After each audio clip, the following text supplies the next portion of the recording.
Realmente, o Orson Welles gostava de beber, não se pode negar. Mas acontece que todas as vezes que nós chegássemos no estúdio, eu e o Erivelto, que trabalhávamos com ele, se chegávamos às 7h15, o Orson Welles já estava no estúdio apontando o relógio, porque ele já estava lá para trabalhar. Então o Orson Welles aqui sempre foi um trabalhador, sempre trabalhou 24 horas por dia, sem parar. At the scandalous Teatro Municipal, Wells saw the races mixing with complete freedom.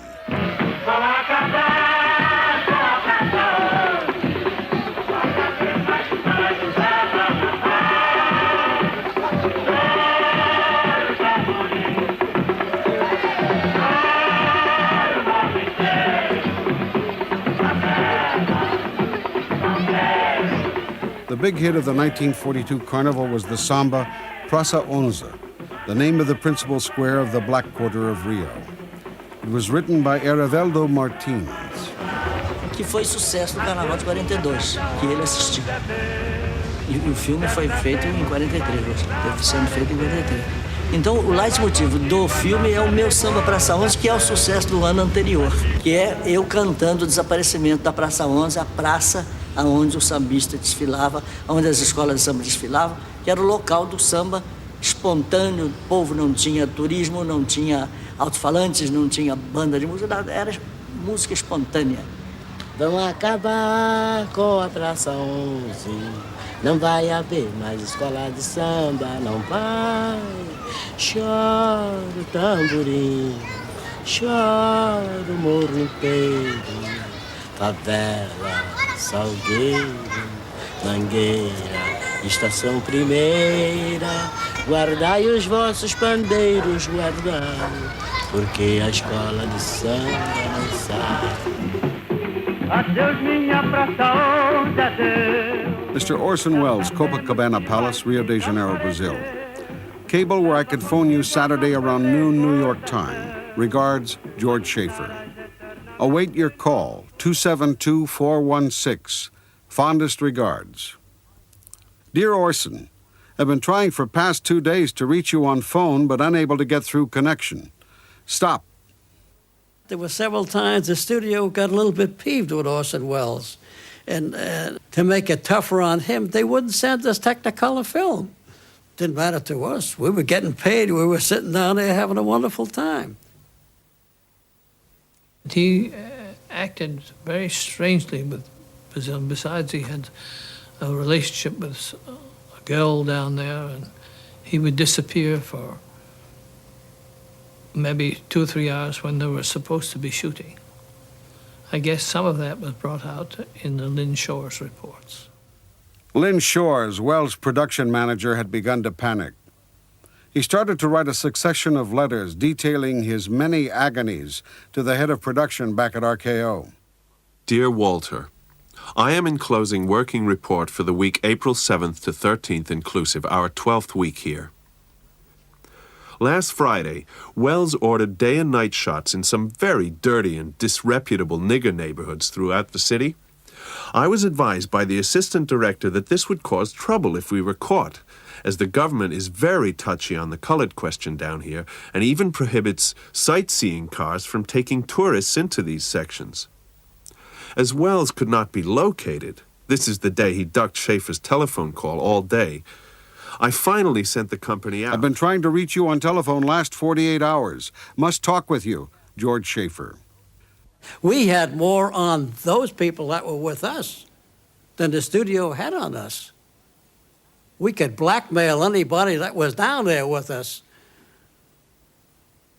You know, like I say with Orson Welles, and we could blackmail. Too many people were staying with too many people. And too many people down there. At that particular time, 70% of the people in Brazil were black or had black blood. So there was nothing to... We had one man, I hate to say what department he was in, but he was one of the guys that said, I'm going to be at the end of 6 weeks, I'm going back to Hollywood. The end of 6 weeks, he had nothing. He was living with the red-headed black girl. He didn't want to come home. Matter of fact, he came back here at the end of 7 or 8 months and went right back again. Left his wife and went back down there. In this Wells footage of the Teatro Municipal, Joe Byrock appears sampling the pleasures of the nightlife.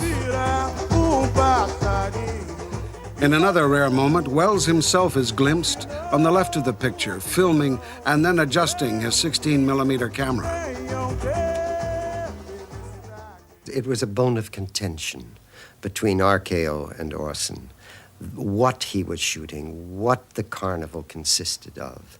The carnival for him was essentially a black story.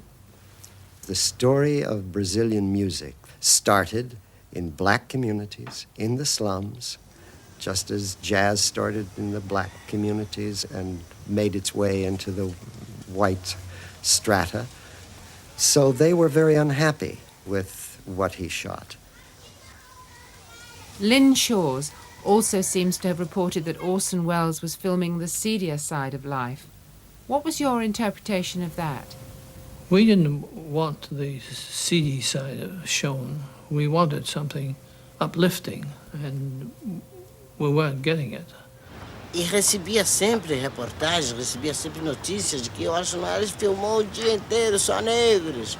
E o Itamaraty achou que realmente, o Itamaraty é o nosso Departamento de Relações Exteriores.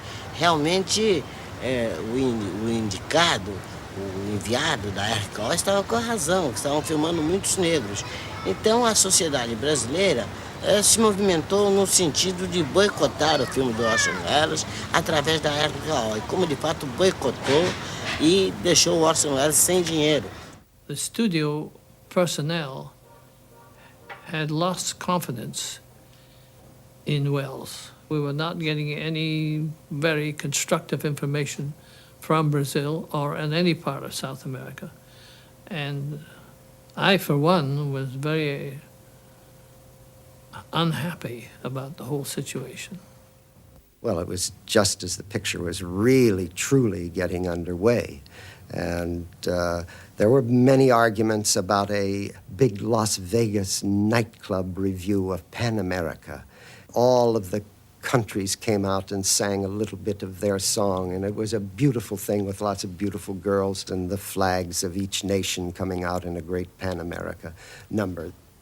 And they felt the budget was too high on that, and finally RKO, through Schaefer, said, well, maybe we'd better stop this. It's too far away and control it. Maybe we'd better send somebody down, finish this picture off, and get those boys home.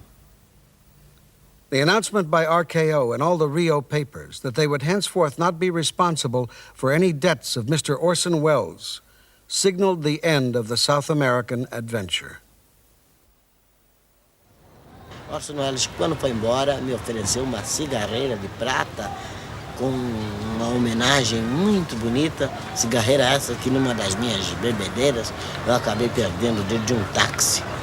E um chofer achou e me disse, olha, achei tua cigarreira com inscrição e tal. Eu não vou te dar não, porque eu vou guardar de lembrança. E por aí ficou.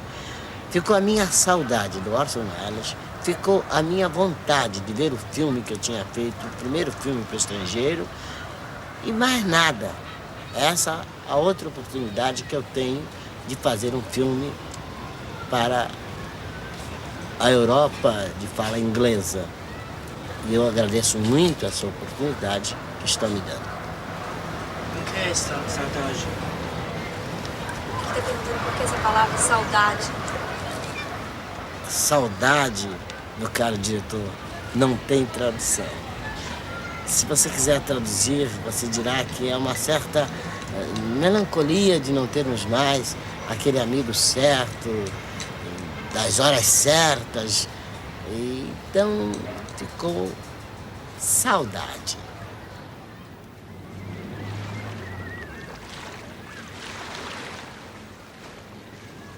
As a last desperate effort to pull together the film that he thought could still be made, Welles begged a final $10,000 from RKO and went to the remote town of Fortaleza in northern Brazil to film the lives of the peasants there.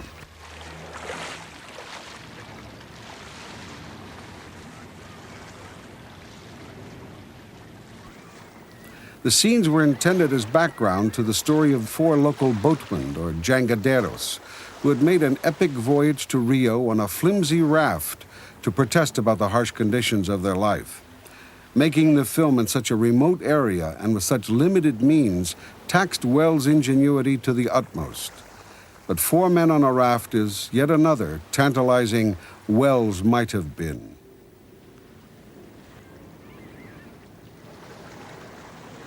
The Fortaleza filming was never intended as anything more than a golden handshake to Wells. He was sacked by RKO and his long-suffering patron, George Schaefer, replaced as head of the studio. The South American footage, much of it still unprinted, languished in various vaults for 45 years, a perennial embarrassment to successive regimes at the studio. The film is now dangerously decayed because of the nitrate base of the film stock, and it seems improbable that any more scenes can be salvaged.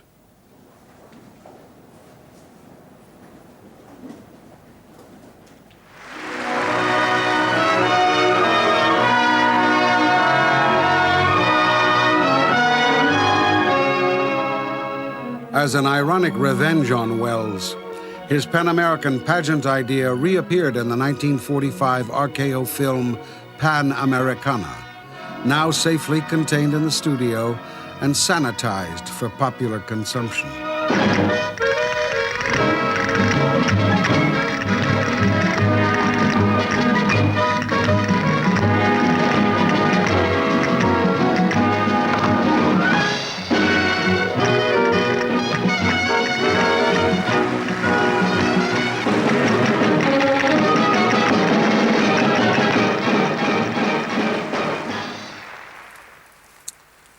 The new regime at RKO proclaimed a new motto: showmanship instead of genius.